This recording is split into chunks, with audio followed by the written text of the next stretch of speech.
I'm Rana. This is Our Issues, Twin Cities. Recently, the conversation of transgender students has fueled a heated debate in the Twin Cities. With the quick advancement of technology, there have been vast improvements in the world of robotics. The trend for Palestinians to buy and rent in Israeli settlements continues to grow. Palestinians say this is a strategy to place a mark on the ground on the land that was once stolen from them. In 2014, Governor Mark Dayton signed the Women's Economic Security Act. Land is very limited in East Jerusalem, Al-Quds, for the 250,000 Palestinians who live in crowded neighborhoods. High school graduation rates for minority students in Minnesota are the lowest in the country. What are the biggest challenges that face inner city school students?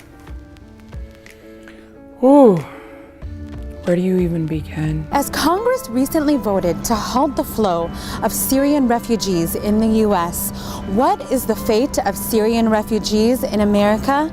And what is Minnesota's role in this ongoing debate? Are we witnessing one of the worst humanitarian crises of our time? Certainly. What was the situation on the ground like for these Syrians? Why do you think that there's a lack of political will to step in and allow a larger number of Syrian refugees to settle here in the U.S.? People get scared. Why do you think the Twin Cities is such a high target for recruitment? Part of the reason is in Twin Cities, the Muslims are highest in USA by ratio. There are speculations that there is an inside man or men in the Twin Cities recruiting young men and women to go overseas and fight for ISIS. Yeah. Do you believe this to be true?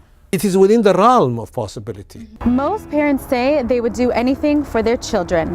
One woman from the small town of Madison, Minnesota did just that and now faces charges of child endangerment. You're a mother trying to save your child's life. What does it feel like to be labeled a child abuser?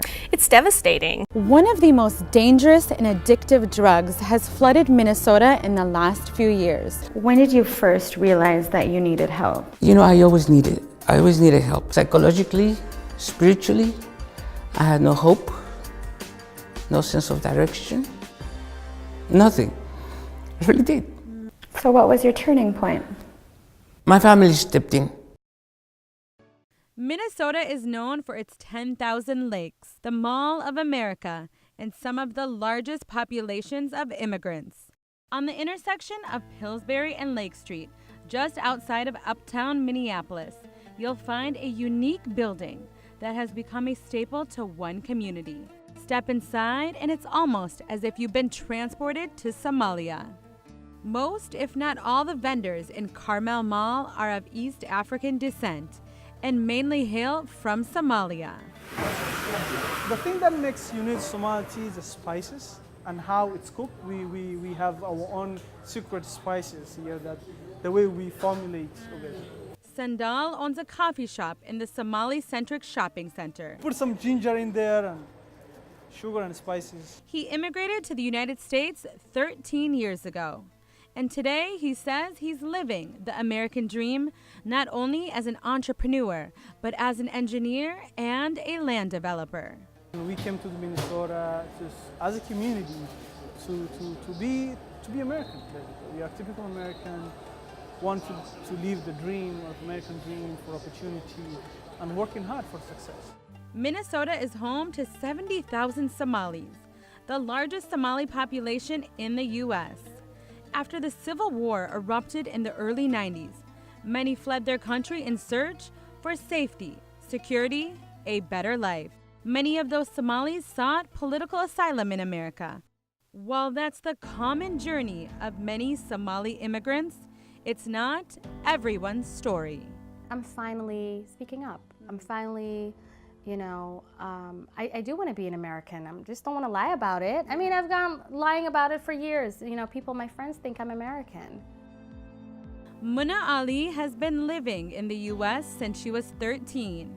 And like many others from her birth country of Somalia, her parents and 7 brothers and sisters migrated to the West in fear of what the war would bestow. They immigrated to Canada. But after Canada denied their grant of asylum, Muna's mom decided to take her family to America, where her husband was already living. Hiding in the back of a semi-truck With her mother and siblings, Muna illicitly crossed into the land of opportunity. We're immigrants that are migrating through literally the world. And finally, this was our resting place, the only place we entered illegally on the planet. So that is how I became an illegal immigrant. In 2004, the family was summoned to court after Homeland Security began cracking down on non-U.S. citizens applying for visas in efforts to catch terrorists and criminals living in America. Their status was revoked and they became illegal. They told no one, and life became more difficult living in secrecy. That's when it changed dramatically. Everything came to a stop. We thought we were getting deported or maybe sent back to Canada or even worse, back to Somalia. But the war was pretty it's still going on today, technically. So in 2004, that's what, 13 years ago? It was still very bad. So we got a temporary protected status because they can't send anyone back to a war-ravaged country. For more than 10 years, Muna has been living illegally in America. For the first time, she's sharing her story. Do you worry by coming out and sharing your story? Do you worry that you'll be deported? Not so much. I feel I don't have the protection that people believe I may need to not be deported. However, I am here. I have a legal status. So even though I am an illegal immigrant, my status here is legal. Muna's status is called withholding of removal, which usually involves people who've committed crimes in the U.S. but cannot be deported because their country of origin is too dangerous to return to. Muna, your status essentially labels you as a criminal. You just said that you've never seen the back of a police car. Right. How detrimental has that been on your identity? The crime that my mother committed was fraud on her application. So my mother gets withholding of removal, and so do all her innocent children who have committed no crime. So my mom can't go to school, she can't get federal funding, but that's fine. She doesn't want to go to school anyway. What about us? You know, who do want that? This is something that causes so much stress, so much anger in her. And you know, you would think that immigration is providing her protection. However, in this regard, if you provide protection and you take it away or not give it to her with the full extent, she's left with nothing. Jersey Gazor, Muna's lawyer, says although her status grants her certain protection, it's only temporary. If the country condition is going to change in her country, this protection disappears. So she is not really granted forever. This is a situation where the government, always based on country condition being changed, may get back to her where she came from. And now, with the uncertainty looming over many illegal immigrants across America, a surge of refugees denied asylum in the United States are illegally crossing into Canada. Has it ever crossed your mind to go back to Canada? It has crossed my mind before, but not as an illegal. Yeah, I would never want to be illegal anywhere else on the planet ever again.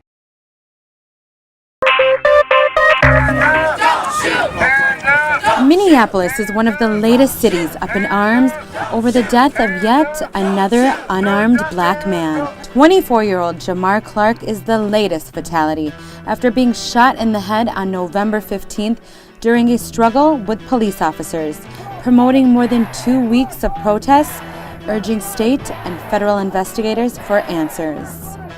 Today's events have not looked too unfamiliar from the past.